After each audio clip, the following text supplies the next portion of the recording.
If you watch Sister Wives carefully, and I mean really carefully, not just as background noise while you're folding laundry, you start to notice something that nobody on the production team ever explicitly points out. The person whose voice is most often telling you what just happened on screen, what it meant, who was right, and most importantly, what you should feel about it, is Robyn. Not Kody, not Christine, not Janelle, not Meri. Robyn. She's not just a cast member in the traditional sense, she has become the narrator of this show. And here's the thing that should stop you cold. That is a job that nobody on Sister Wives ever told her she had. If this kind of deep dive analysis is what you've been looking for, hit that like button right now and subscribe to Sister Wives Crew, because we are going places this channel has never gone before, and you do not want to miss a single stop on this ride. Now, let's talk about what it actually means to be the narrator of a reality television show, because I think most people hear that and they go, okay, sure, she talks a lot in the confessionals, whatever. But that is not what I'm describing. Being the narrator of a documentary-style reality show is a position of enormous structural power that most viewers never consciously register, and that invisibility is precisely what makes it so significant.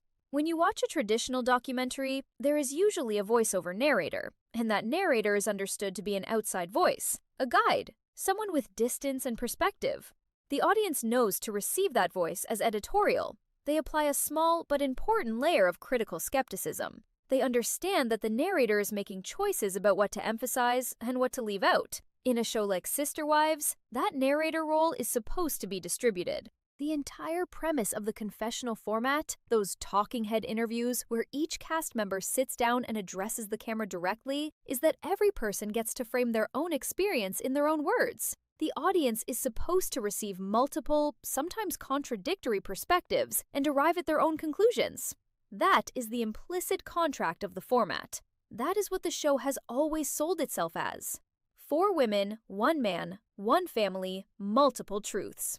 You watch, you decide. Except that's not what has been happening. Not for a long time. And once you see the actual structure of how recent seasons have been assembled, you cannot unsee it. Here's what I want you to pay attention to the next time you sit down to watch an episode. Notice who speaks last in any given emotional sequence. Notice whose interpretation of a conflict gets the final word before the scene cuts away. Notice who is given confessional time immediately following a moment of tension between the other wives and Kody. Notice who gets to explain what we just watched. In documentary filmmaking, this is called the editorial voice. It's the perspective the structure of the film trusts most. It's the voice the edit uses to close the loop on ambiguity. And across recent seasons of Sister Wives, that voice disproportionately and undeniably belongs to Robyn. Now, I want to be very precise here, because this is where the analysis gets genuinely interesting rather than just reactive. I am not saying Robyn is lying. I am not saying she sits down before every confessional and consciously decides to spin the narrative in her favor. What I am saying is something more complicated, and in some ways more troubling. I believe Robyn is a sincere narrator. I believe she genuinely thinks she is reporting events accurately. I believe she is telling her truth with full confidence. And that, right there, is the core of the problem. Because sincerity is not the same as accuracy. Confidence is not the same as correctness. And in a show where 4 other adults are living completely different versions of the same events, having one person narrate the experience with total sincerity and total confidence does not give you truth. It gives you one woman's perception of truth, packaged in a format that the audience is trained to receive as authoritative. The crying pattern I want to get into in a few minutes is the sharpest illustration of this. But before we get there, let's talk about the contradiction at the center of all of it, because this is the part that should genuinely bother anyone who has been watching this show for more than a couple of seasons. Sister Wives is structurally committed to the idea of multiple equal perspectives. That is the entire sales pitch. Plural marriage as a lifestyle, plural voices as a storytelling method, the promotional material, the network positioning, the show's own framing of itself all lean into this idea of balance, of fairness, of letting every member of this family speak for themselves. And yet, the runtime tells a different story. The confessional seat tells a different story. The narrative framing of how scenes are constructed and resolved tells a completely different story. What equal has turned out to mean in practice is that one of them gets the voiceover. That is not plural marriage. That is not even close to plural marriage. That is a network decision made in an editing room, dressed up in the language of plural marriage, and sold to an audience as something that it has never actually been. Now, here is where it gets genuinely complicated. And this is the part that I think most commentary about this show has missed entirely. There's what I call the credibility dilemma at the heart of Robyn's narrator role, and it creates a double bind that the show has no clean way out of. Think about it this way. If Robyn is supposed to be the most reliable narrator, if the editing structure is positioning her as the voice we should trust to interpret events, then we have to ask a really uncomfortable question. Why does her version of events keep contradicting, in significant and escalating ways, the accounts of Meri, of Janelle, of Christine? These are not small discrepancies. We are not talking about misremembered details or slightly different emotional reads on a conversation. We are talking about fundamental, irreconcilable differences in how the state of this family is being described. We are talking about the difference between a family that is struggling but working through things, which is broadly the Robyn narrated version, and a family that has effectively ceased to exist as a unit, which is what Christine and Janelle have been saying directly, in their own words, in their own voices. Christine, on November 2nd, said directly and without any visible hesitation that she felt like she could never really trust Robyn. Ever. Not that trust was damaged, not that trust needed to be rebuilt, that it never existed, and that she had felt that way for years. That is not a small statement. That is not a throwaway line. That is a woman who was inside this family for decades, looking directly at the camera and saying that the person who has been narrating the story of that family was someone she fundamentally could not trust. And then Janelle, on September 22nd, when asked about the current state of her relationships with the other wives, said that there is no contact, really, with Meri or Robyn or Kody. No contact. Not strained contact, not occasional contact, no contact. So now we have a structural problem the show cannot paper over with another confessional. If Robyn is the reliable narrator, why are the two women who lived inside this story for the longest refusing to corroborate her version? If she isn't a reliable narrator, why is she still narrating? Both readings lead to the same destination. Either the editorial structure of this show is deeply wrong, or Robyn's account of events is. And the more seasons that pile up, the harder it becomes to pretend that both things can be simultaneously true. I want to talk about the crying, because I know that sounds almost flippant, but stay with me, because this is actually one of the most analytically useful things you can look at when you're trying to understand how narrative authority works in a show like this. Crying in reality television is a storytelling tool. That is not a criticism of the person crying. That is just a description of how the format works. Tears signal emotional weight. They tell the audience that what is happening right now matters, that it should register, that it deserves feeling. Producers know this. Editors know this. The placement of emotional moments shapes how the audience receives everything around them. Here is what I want you to notice. Christine's tears come in scenes about Christine's life. Her marriage is falling apart, her decision to leave, her children, her own grief in her own story. Meri's tears come in scenes about Meri's isolation, her longing, her decades of being on the periphery of a family she committed her whole life to. Janelle's tears, when they come, are about Janelle, her own situation, her own losses, her own reckoning with what her life has looked like inside this structure. There is a through line in all of those emotional moments. They are about the person who is crying. Robyn's tears are different. They come consistently at editorial moments. They come when a scene needs to feel a certain way in order for the framing to land. They come when another wife has said something that challenges the narrative Robyn has been building, and the emotional response serves to reframe the challenge as an attack, or a misunderstanding, or a cruelty that Robyn is absorbing with grace. I am not saying those tears are not real. I am saying that the pattern of when they appear and what work they do in the structure of each episode is distinct from every other cast member's emotional expression, and audiences who have been watching this show long enough have started to read that difference.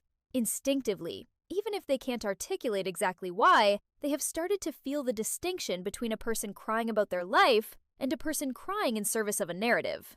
And this connects directly to what I think is the most underappreciated aspect of Robyn's position on this show, which is that her role as narrator has structurally isolated her in a way that no amount of screen time or confessional minutes can fix. Think about the social geometry of what it means to be the editorial voice in a group of people who are all also characters in the same story. You cannot narrate your friends. You cannot be the person who tells the audience what another person's choices mean and then sit down with that person the next morning and have coffee like nothing happened.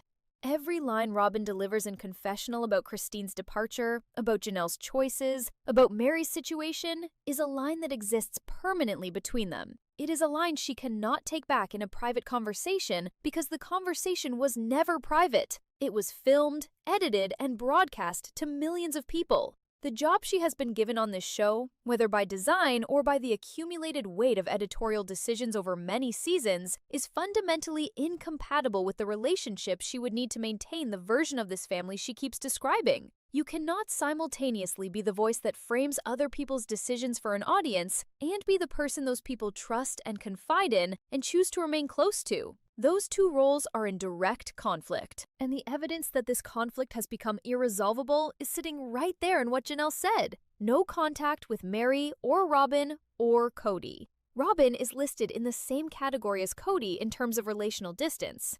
That is significant. That is not an accident of phrasing. Now, I want to pull back and talk about the bigger picture for a moment, because this is not just a story about one person's behavior or one show's editing choices. This is a story about what happens to a media franchise when the structural assumptions it was built on stop being true and the production hasn't caught up yet. Sister Wives was designed around a concept of balance. The format assumed that you could put 5 adults in front of cameras, let them speak, and arrive at something that felt fair to everyone involved and credible to everyone watching. That assumption required the 5 adults to be in reasonably good faith with each other and with the audience. It required a level of shared reality, a basic agreement on the facts of what was happening, even if the emotional interpretations differed. That shared reality is gone. It has been gone for a while, and TLC has been trying to manage that absence in ways that have not been working. The Sukanya Krishnan one-on-one interview special was the most explicit acknowledgement of this problem the network has produced so far. It was a direct-to-camera, no husband, no group dynamic attempt to let individual women speak without the filtering mechanisms of the standard episode format. It was, essentially, the network admitting that the regular show is not giving the audience the access it needs. That is a significant editorial admission, even if it was never framed as one. But here's what that special could not fix, and what Season 21 is going to have to reckon with, whether the producers want to or not. The audience has gotten smarter. This is not a condescending observation. It is a hopeful one. Viewers in 2024 and into 2025 are more media literate than they have ever been. They have been raised on a diet of content that has trained them to look for editing patterns, to notice whose perspective is centered, to ask who benefits from a particular framing. The generation of Sister Wives viewers who are driving the conversation online right now grew up watching behind-the-scenes content, editing breakdowns, media criticism in accessible formats. They know what narrator positioning looks like. They know what it means when one person consistently gets the last word. They have started naming it, loudly, in comments and on social media, and in the discourse around the show, in ways that are now impossible for the production to ignore. That is why the credibility of Robyn's narrator role has eroded so visibly and so fast in recent seasons. It is not simply that Christine left and told her side of the story, although that mattered enormously. It is not simply that Janelle has been increasingly direct about the state of her relationships, although that has been clarifying. It is that the audience finally had enough external data points to triangulate against the narration they had been receiving. 3 women, 3 separate accounts, told in their own voices, in their own timing, with the kind of detail and emotional specificity that comes from lived experience rather than editorial positioning, and one person telling the audience what all of that meant. The triangulation happened in real time, over multiple seasons, in front of millions of people, and the version that lost credibility in that comparison was not Christine's. It was not Janelle's. It was not Meri's. So what does Season 21 actually need to do to address this? Because I think there is a version of this show that can still be genuinely compelling television. I think there are stories inside this family, and inside the aftermath of this family, that are worth telling. But the editorial architecture has to change. The confessional time distribution has to change. The habit of letting one voice close out emotional sequences has to change. The show has to be willing to sit with genuine ambiguity, rather than resolving it in a particular direction through a particular person's framing. It has to trust the audience to handle multiple, contradictory, unresolved truths without someone stepping in to tell them how to feel about it. Whether TLC and the production team are willing to do that, whether they even recognize the full scope of what they would need to change, is genuinely an open question going into this season. The Sukanya special suggested some appetite for it, but a special is a controlled experiment. A full season is a different kind of commitment. A full season means rebuilding the editorial logic from the ground up, and that means being willing to decenter a perspective that has been structurally central for long enough that the whole machinery of the show has been arranged around it. That is not a small ask. It is, however, the only thing that actually solves the problem. Cosmetic changes will not work. A softer edit will not work. More screen time for the other wives within the same structural framework will not work. The frame itself has to change. The audience knows what narrator positioning looks like now. You cannot convince people who have already learned to see the architecture that the architecture doesn't exist. You can only build a better one and hope they recognize the difference. Robyn Brown is the narrator of Sister Wives. That sentence is not a character attack. It is a structural description, and it is the most important sentence about this show that has not yet been said loudly enough in the mainstream conversation around it. She did not choose that role in any simple sense. She did not apply for it, but she has occupied it season after season, and the other women in this family have paid a cost for that occupation that shows up not in dramatic arguments or memorable confrontations, but in the quieter and more permanent form of distance. No contact. Never really trusted her. Ever. Those are the sentences that exist on the other side of years of narration. The show can fix this. It would not be easy, and it would require a genuine willingness to let go of a structural default that has been in place for long enough to feel natural. But the raw material for a better version of this show exists. The women who are living in the aftermath of this family have stories worth hearing on their own terms, in their own voices, without an editorial frame wrapping around them to tell you what it all means. Watch season 21. Watch it with this in mind. Notice the confessional patterns. Notice who gets the last word. Notice when tears are doing narrative work versus personal work. Notice who is narrating and who is simply living their life on camera. The difference, once you see it, will be impossible to stop seeing. And if you want to go deeper, because I am doing a full confessional timeshare audit across all 20 seasons of this show, the numbers, the patterns, the editorial decisions mapped out season by season, then subscribe to Sister Wives Crew right now. That audit is coming, and it is going to change how you watch every episode you have ever seen. Comment the camera emoji if you have already started noticing the narration pattern on your own. Comment the mute emoji if what you actually want from season 21 is a version of this show where Robyn appears as a character in her own story, rather than the voice explaining everyone else's. I want to know where you are on this. The conversation in the comments on this one is going to be worth staying for.